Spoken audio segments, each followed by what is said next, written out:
anything that floats your boat on there, anything that that plugs in for you. The best thing about it is it must be achieving a neutrality of honesty on film, that it's so neutrally honest on film. And the animals are, the horses are they're so good. They're such good performers. They're such good listeners. And 3 is a good number. And it allows you to put in whatever makes it sad and important for you.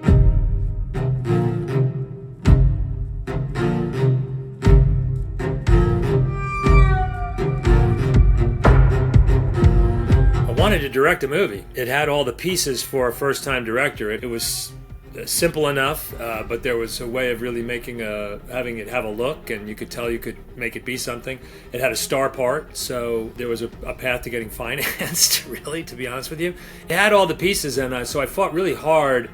I didn't think I was going to find a better project to cut my teeth on and make my stand as a director on. And as time went on, I grew deeper and deeper on it and more in love with it, really, as time went on. And, when you have that much time to run around and raise money and recast and do things and all the different people that were involved, I was an expert on it by the time I got there, so I was pretty deeply invested by the time I made the film. I'd been passed by everybody. And George passed. George wouldn't even meet me. The meeting with George, that's when the movie happened instantly at that point. I'll tell you a story, but I don't want to have it feel like it was like the answer, because if you go back and look at Solaris, which he had done before, his performance in Solaris is brilliant, I think. And I think Soderbergh said to him at one point, he was trying to convince him to do the movie, he said, "George, do Clayton. You can do everything you did in Solaris, but this time people will see it." I was very excited because I had a movie, and I was going to get the money I needed to make it, and I had George Clooney, and everybody was extremely happy about that. But I was nervous because the character really is, as you say, they're not just exhausted physically, they're morally exhausted, and he's not a winner. Not a winner. And George Clooney at that point was very, very, very much a pure winner. And I was really worried about having a winner in this part, and I'm sure there were doubts in my mind. George, I think, would agree. He took a fall on Syriana. Watch Syriana. There's a scene where Mark Strong is torturing him and kicks a chair, and when they did the stunt, he got hurt. He came to us damaged. I know that every day he came to work, he was struggling. I think a lot of the quality of the movie, it's also how brave he was to trust me, because it was really dicey for a few days, the first few days, and there's a real feel of him playing catch-up through the whole movie that's just fantastic and impossible to recreate. And I don't know if he just walked off the Vaporetto in Venice, and torn off his sunglasses and jumped onto the set, if it would have been anything like what it is. And you're looking at somebody he's hurting through the movie.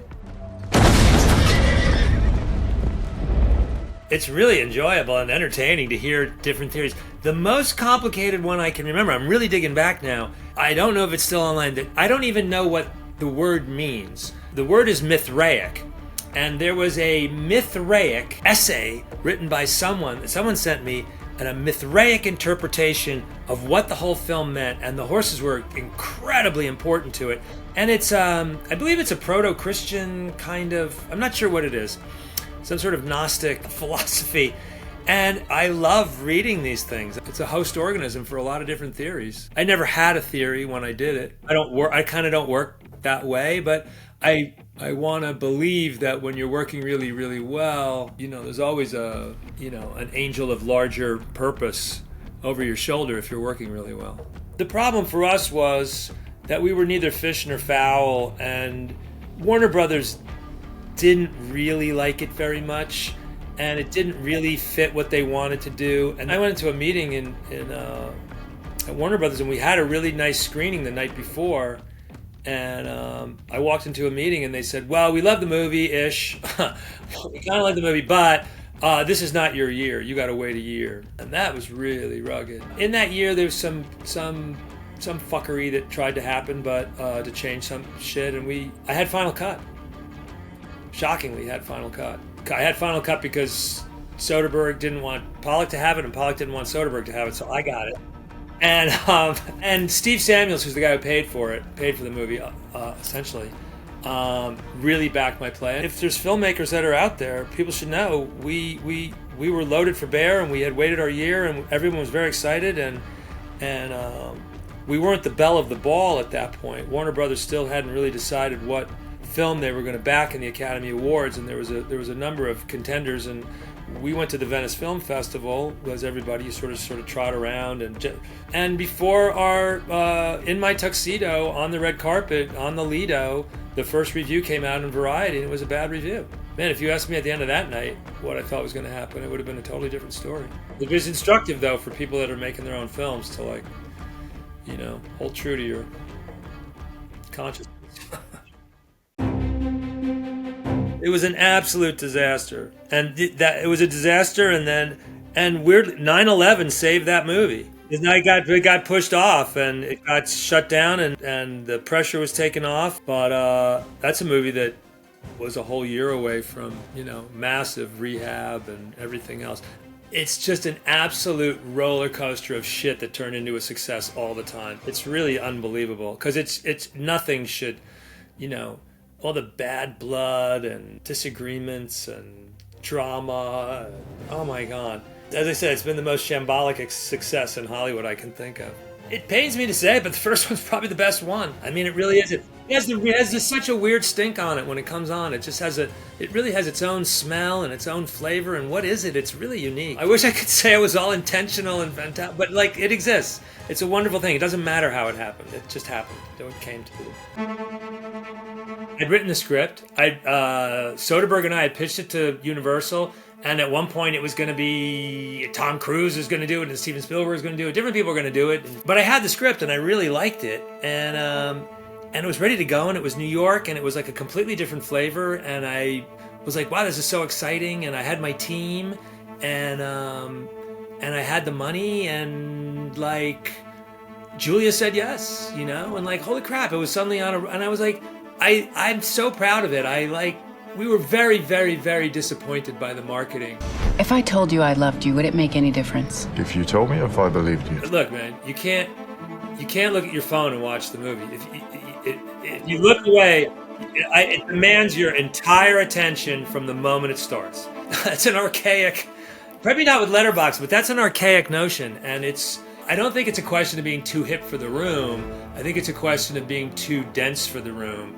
And it really, like, if you don't pay attention all the way, if you do pay attention to the movie all the way through, it will reward you, I believe. It also has the greatest last scene ever wrote, I think. When they're in the chairs in Rome, and yeah, that's one of the happiest things. Yeah. I was gonna say, of all the crap I've ever done, it is the most espionage true movie I've ever written. Like, beyond anything, it's got the most tradecraft and the most sophisticated espionage and false flag and fucking with people, and it's really an espionage. It's everything everybody thinks these other movies are, except it happens to be about, you know, a cure for baldness. We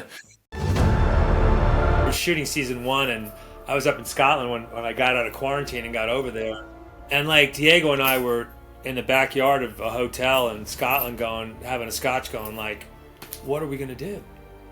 We can't do 5 years of this thing. We just can't do it. It was so clear that we were going to die. And his face wouldn't make it through. I mean, we wouldn't have time. It's just impossible. And what are we going to do? We promised them, we have 4 years to cover. We promised them a 5-year show, and that's what they're expecting. And what are we going to do? And I remember going back to the hotel room and sketching a little bit and going, oh, how weird. We have 4 blocks.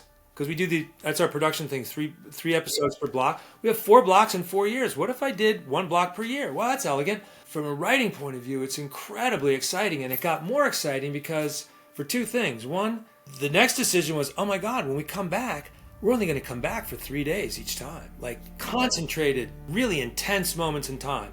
Not stretch it out for a month. So it's like, drop a needle, bang. The second thing was, creative space, the gap that's there. Can you do the show without really bald exposition? You know, all the crap that goes into that, you always kind of go, okay, let me get through this so we can get to the story. None of it. So that was the rigor of the rule. And then I set about to sort of do proof of concept, the top and tail of each one, to see if it would work. And I got them to where I liked them. I brought that into the room with the guys, like, okay, man, beginning, I'm proving I don't want to hear anybody tell me this isn't going to work, because I can start it and stop it. Here's how it goes. We'll make it better all the time. But man, how, like, whoever got to do that? It's so exciting. It was like, I don't want to devolve back to, but like Bourne Legacy, I was like, can I run the other movie behind my movie? Has anyone ever done this before? And they're like, I don't know if you can do that. And has anyone ever done it? And we couldn't think of any. But like, when you have a chance to do something and it's stunty, but you're not doing it for the stunt, you're doing it because it works. I just don't want to be bored. I want to keep doing new shit, and this is like a really new thing. And it really, once we got into it, and once everybody sunk their teeth into it, it's really exciting. It's really exciting for the actors. It's just so great to come back a year later and, oh my God, where are they? Holy shit. And as long as you elegantly suggest what might have happened before, and as long as you're propulsively moving from where you are, it works. It really works. It's a very cool thing. Very fun to do. I mean, I don't know, cool thing. I mean, it was cool for us to do. People will decide if it's cool.